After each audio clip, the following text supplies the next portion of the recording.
అడవి పక్కన పల్లెలో ఒక కాకి ఉండేది. అది మిగతా కాకులతో కలిసి అప్పుడప్పుడు అడవి అంతా తిరిగేది. ఓసారి అడవిలో తిరుగుతున్న కాకికి కొలనులో హంస కనిపించింది.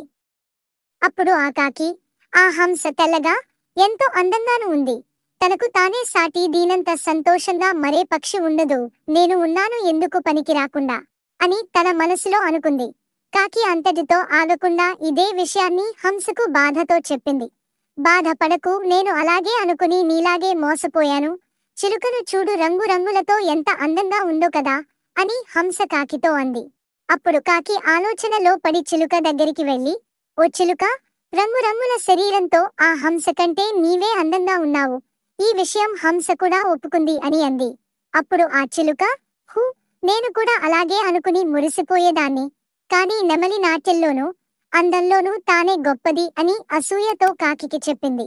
కాకి నెమలి కోసం అడివంత తిరిగింది, కానీ నెమలి కనిపించలేదు.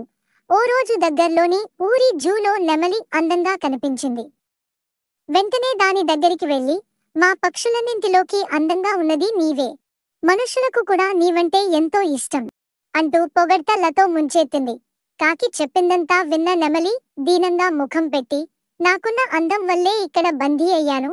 అడవిలో ఉన్నంత వరకు వేటగాళ్లకు భయపడి దాక్కుంటూ తిరగాల్సి వచ్చింది. చివరికి వాళ్ళ చేతికి చిక్కి ఇదిగో ఇలా జూలో ఉన్నాను. నీకు ఒక మాట చెప్పనా? నీకంటే స్వేచ్ఛా జీవి మరొకటి లేదు. అన్ని పక్షులని ఇక్కడ బంధించి పెట్టారు, ఒక్క మీ కాకుల్ని తప్ప. నేనే నీలాగా కాకినే ఉంటే స్వేచ్ఛగా తిరిగేదాన్ని కదా అని అంది. నెమలి చెప్పిన మాటలు విన్న కాకి అప్పటి నుండి మిగతా పక్షులతో పోల్చుకోకుండా స్వేచ్ఛగా తిరగసాగింది. చూసారుగా పిల్లలు, తోటి విద్యార్థులు మనకంటే బాగా చదువుకుంటున్నారని ఆలోచించకుండా, టైం వేస్ట్ చేసుకోకుండా బాగా చదువుకోండి. ఈ వీడియో నచ్చిందా? ఇలాంటి మరిన్ని కథల కోసం మా ఛానల్ను సబ్స్క్రైబ్ చేసుకోండి. ఇలాంటి మరొక మంచి కథతో మళ్ళీ కలుద్దాం.